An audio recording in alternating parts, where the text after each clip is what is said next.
And here we go. Digital Adel back with another Digital Adel Hoops Beyond the Backboard podcast for you with my co-host, Matt Hanifan. How you doing today, Matt? Doing good, man. How about yourself? Oh, I'm doing fantastic. I'm well rested. I took a nap right after work. Always bodes ill for our content. But hopefully I could do better this time around.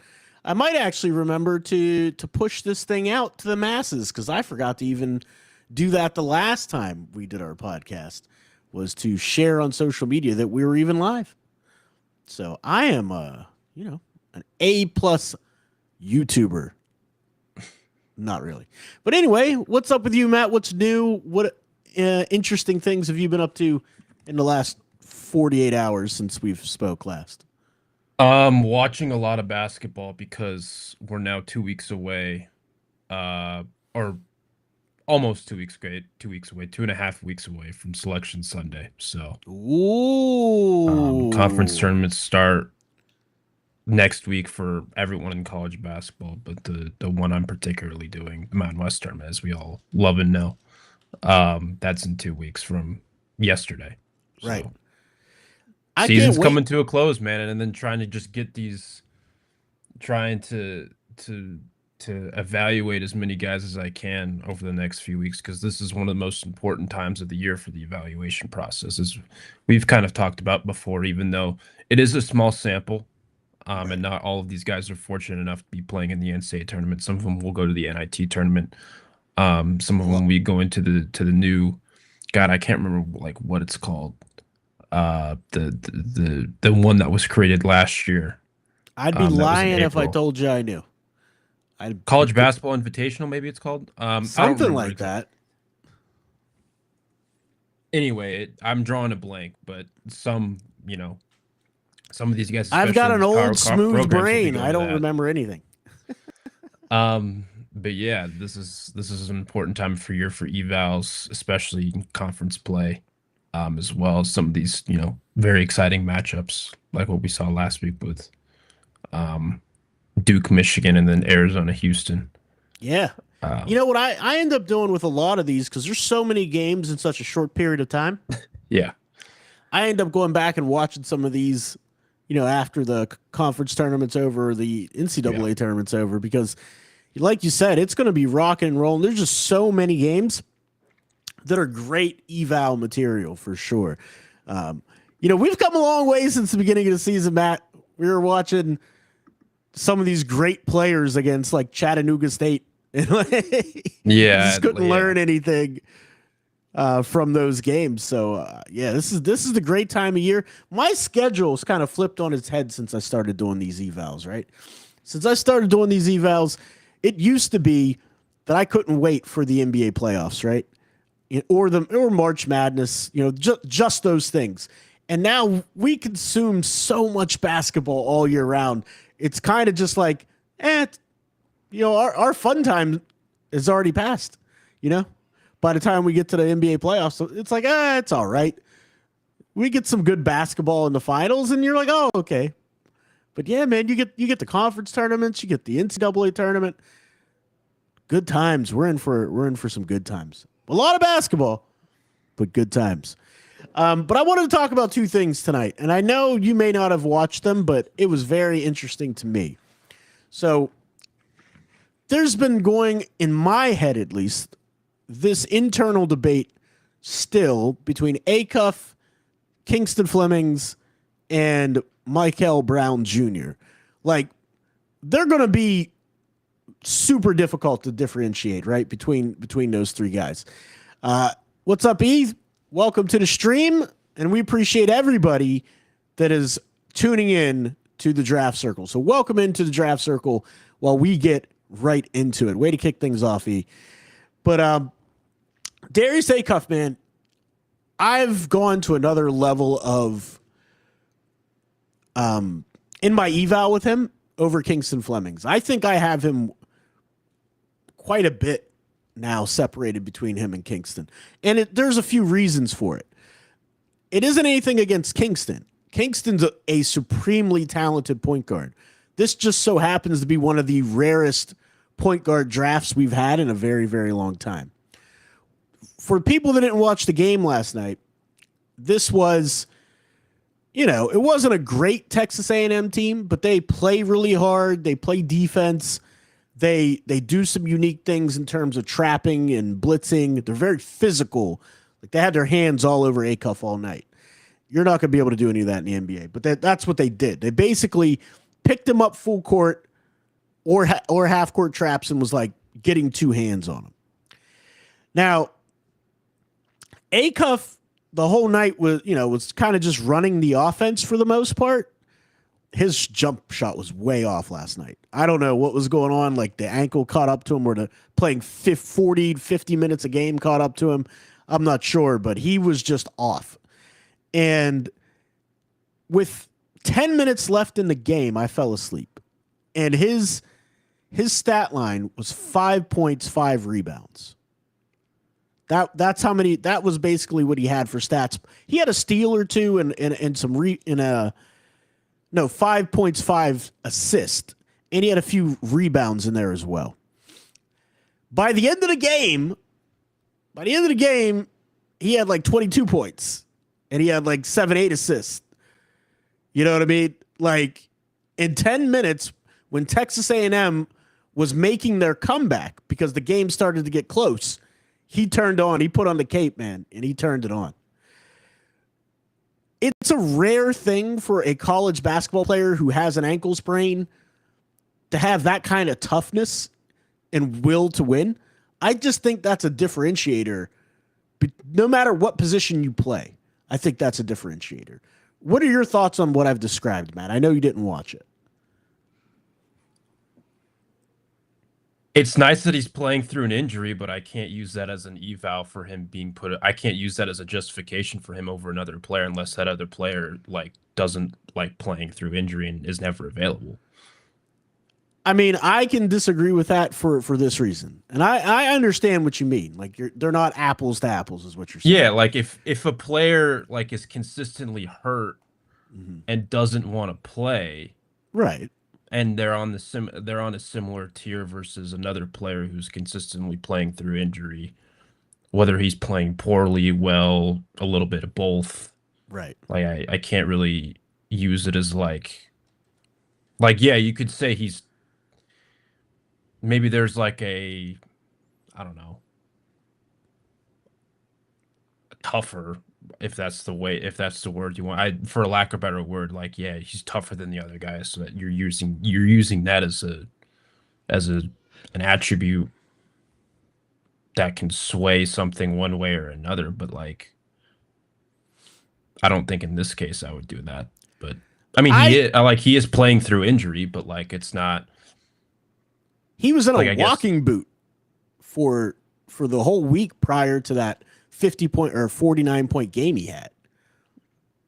That's the crazy part. That one specifically was a very good performance. Obviously, 2 overtimes. Oh, it was unreal. He had 40 points in regulation. Yeah.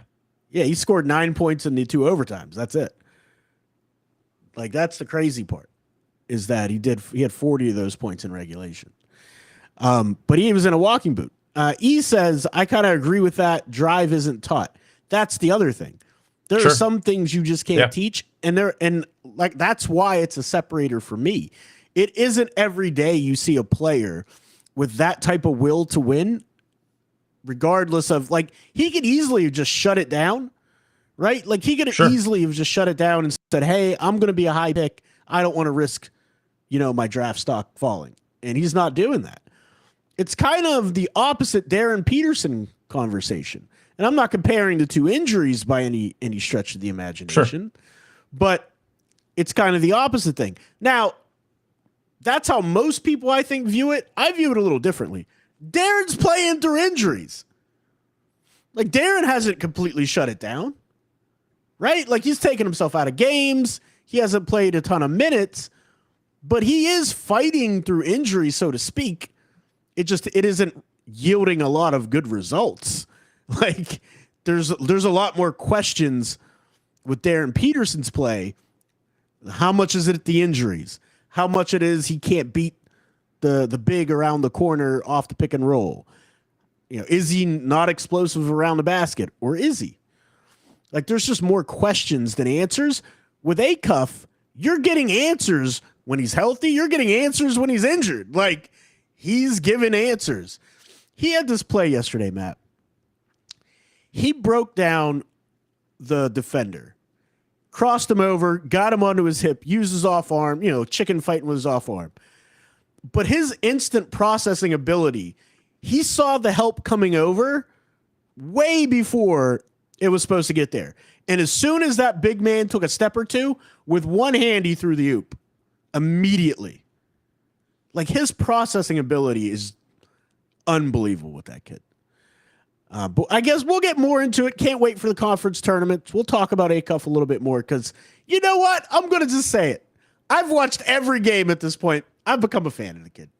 It doesn't affect his eval. If he does something that needs to work on, I'll say it. But I've really enjoyed his eval. Is that wrong? Newman. Anyway, let's talk about the other guy, Juke Harris from Wake Forest. Juke Harris is 6'7", 200 pounds. He's only 200 pounds. That's the part that stuck out to me. 6'7", 200 pounds. Like, he weighs as much as Acuff. This was my first game eval on Juke, so I'm not going to be too critical. And the kid scored 38 points. Like, he scored points. He can rebound a little bit because he's tall. I don't like the way he moves. That's what I'm going to point out. The way he moves is worrisome to me at the next level because there's so many more fluid athletes. And his foot speed isn't great. Offensively, he knows how to get open. He knows how to move without the ball. Like, off the ball, Juke he's a guy that will be able to contribute in a role in the NBA. But if you're looking for Juke to be your number one guy, he's not that type of guy.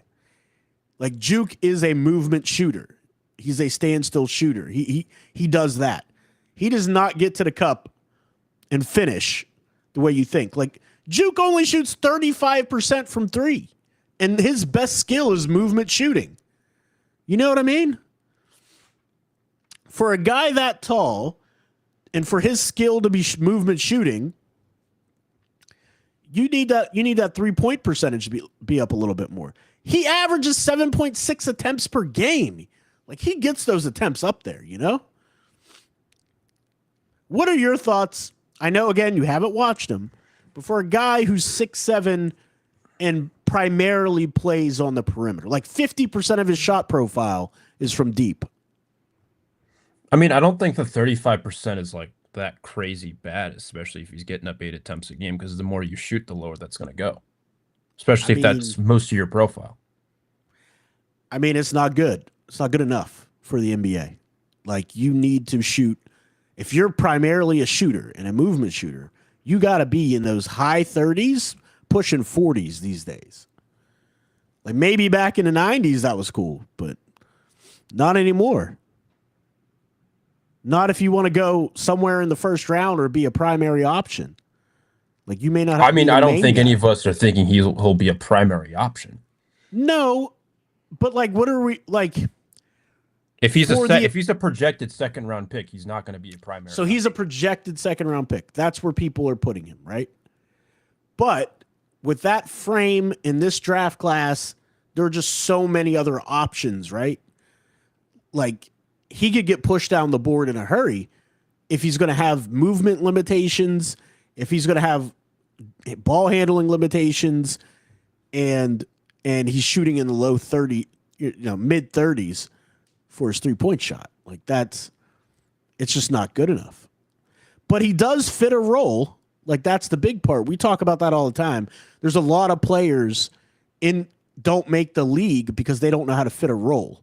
He can fit a role. That's what I mean. Yeah, that's the role he's going to carve out. Obviously, if you may want that 3-point percentage higher, but like, I'm looking at it right now, 36% ACC play on 8.5 attempts. Like, I don't know. I would take that for a mid-second rounder. Yeah, Just no, in a vacuum. in a vacuum in the second round, yes. But first round, bottom of the first, no. No, No. I wouldn't And think he's. I mean, again, this is without like really watching him. But I well, could give you 30 his guys who I would usage is take over. insane as well. Like he gets like 29% usage. They run a lot of action for him. Like a lot. Like he's going to get what, like 18 if he gets a role at the next level, maybe 19% usage. Like that's a lot of usage. Here's the stat line from the other day: 38 points, 6 rebounds, 1 assist. Doesn't get steals, doesn't get blocks. That's locking yourself into a specialist. Like he's still young, he's 20 years old. I guess here's my overarching thought. If I'm Juke, I'm staying in school. I'm working on maybe my ball handling and facilitating, and I'm trying to better my draft stock. There's no point of me coming out in this 2026 class when I'm getting picked in the second round and I could get pushed way down the board. Once you start getting pushed down the board in the second round, you're not even guaranteed to have a contract. You know what I mean? You could end up with a two-way. Most of these guys it's two-way anyway. Or pretty much all of them, unless they're like they're like the so-called drafting stash. But like most of these guys who are getting taken in the second round, and even like some of the top guys who are undrafted, depending on what the organization's current situation is like, they're getting two ways most likely. Right. No, you make a good point. The two-way conversation, you make a good point. But I was just hearing a lot of buzz about him lately. I've been seeing a lot of stats. I don't like the scoreboard evaluate. So we got to flip on the film. That's what we do around here. Yep. And when you flip on the film, it just wasn't what was being presented in the highlights or box scores per se. And they're not a tournament team, so it's not like we're going to be seeing them play in March. It'll be the ACC tournament. Right. Maybe they're fortunate enough to make an NIT. I'm not sure, but yeah, just to give you some numbers here: 0-9 in quad 1 games, 5-4 in quad 2. Ooh. That's just not going to make the tournament. Not good. Not good at all, man. So we're going to keep this podcast really short today. We're going to close with anything you want to talk about because the Heat game's coming up, and we all have stuff we have to do for that. So Matt, anything you want to close the show out and talk about? I think there's one player that I want to touch on because I've been open about my struggles with small guards before. Uh-oh. And this player hasn't made it easy because I like watching him play, but I don't think it'll necessarily translate to the NBA. Ooh. The more I watch Tyler Tanner, the more I don't know. He's so little. He's so small, but like he's also incredibly fun to watch. And Vanderbilt's been like a super awesome story these last 2 years. Right. For Tanner, it's this year, but like I don't know, man. He's 20 years old. 175 though. So, but he's 20 years old. So I guess here was my question for you.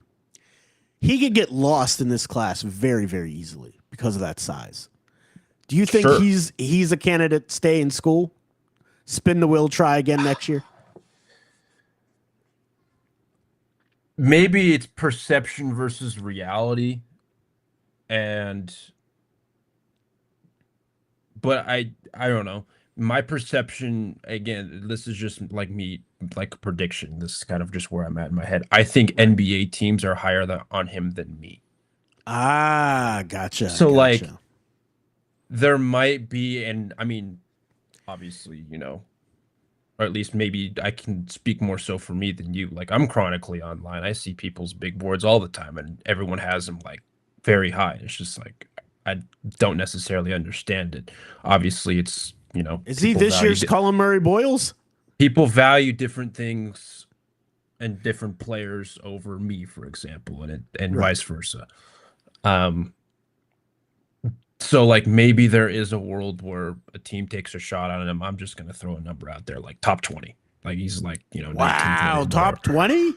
Yeah, well, I'm just saying like Woo! it's there's a non-zero chance a team likes him a lot, and No, you're obviously a lot right. will depend on the combine, and a lot will depend on uh the pre-draft workouts and all that stuff, and that the latter part of that's something we're not privy to.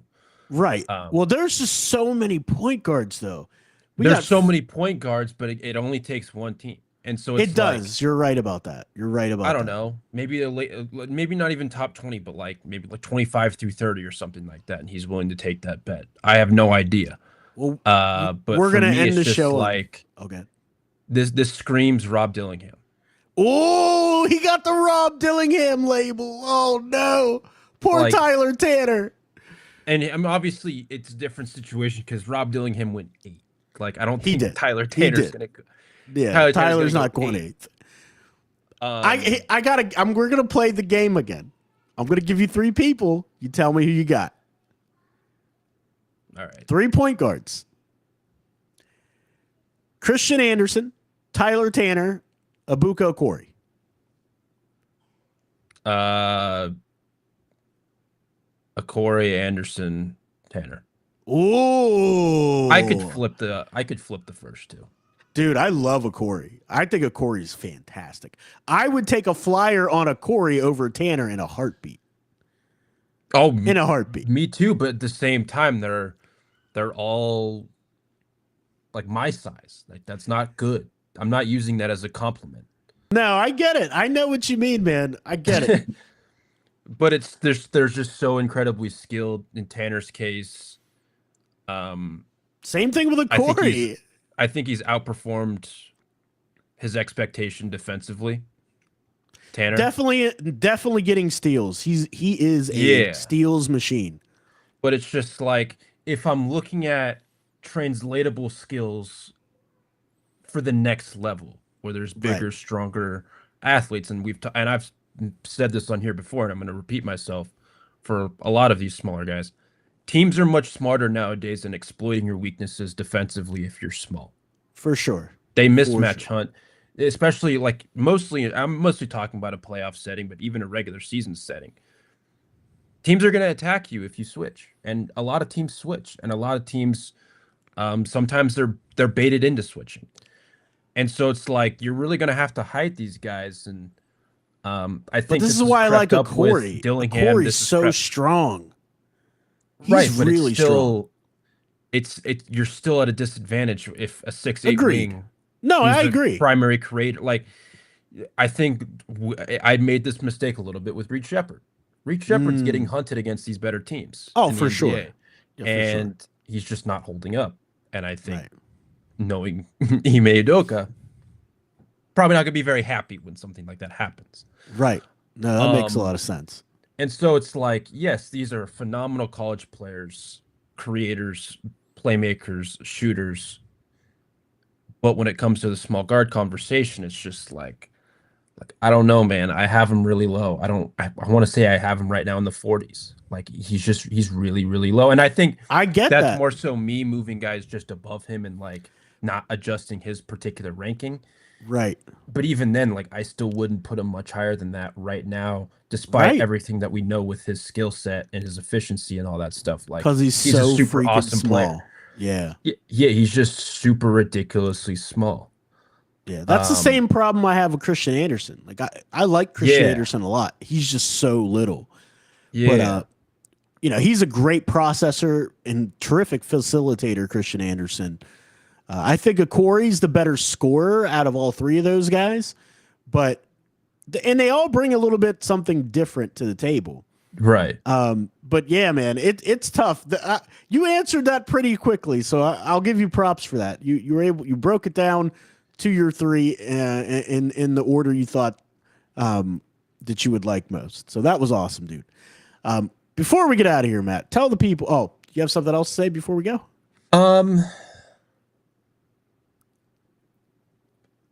The more I watch Dalen Swain, the more I think this is a very interesting player in terms of like his ability to. I think he's massively improved in his ability to break dudes down in space. Yes. Oh, for sure. For sure.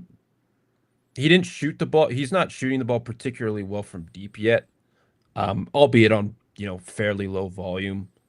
But he's someone who lately I've enjoyed watching a lot, and I think can be a late first-ish type guy because I watched the Florida game yesterday, which I think I'm jinxing dudes every single time I mention a player on here, and they lay an egg. Like Chinyulu was bad in that game. He was really off. bad.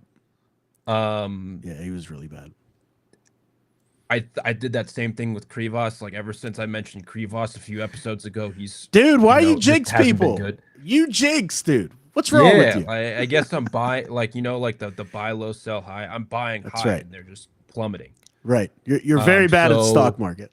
maybe me selling Tyler Tanner stock is him. He's gonna drop 45 his next game. It is. I don't know. That's right. 45-point triple-double for Tyler Tanner coming up. Yeah, I'm selling low, and he's going to score 45, 11, and 10 with 4 stocks and drop egg on my face. You just not said that stocks. a single game eval means a lot. You just said stocks. Now I hate you. Dylan Swain. I like Dylan Swain because he can fit a role also in the NBA. I mean, he's not going to be the primary option, but he could be a guy coming off the bench or being in that wing rotation because he can get downhill. He's a big dude too. He's not small. Yeah. That's the thing. He's a big dude. And when you can self-create like that, you can find yourself a niche in the NBA as long as that's not the only thing you do. Karis LeVert, baby. Karis LeVert. I'm just kidding. That's right. But that's all we got for today. Matt, tell the people where they can find you, follow you, and get more of your work. You could find me at NPH_824_. You could find me at hotoutHoops.com, VendettaSportsMedia.com, and MountainWestConnection.com, as well as Orlando Magic on SI. That's right, on SI. We completely forgot about that segment today. We didn't even talk about our articles. But I'm Digital Adel. We just didn't have time. You can find me anywhere on social media under that moniker, on Instagram, digital_Adel. And also find my work on SI, Sports Illustrated's website, along with Matt Hanifan. We'll see you later and talk to you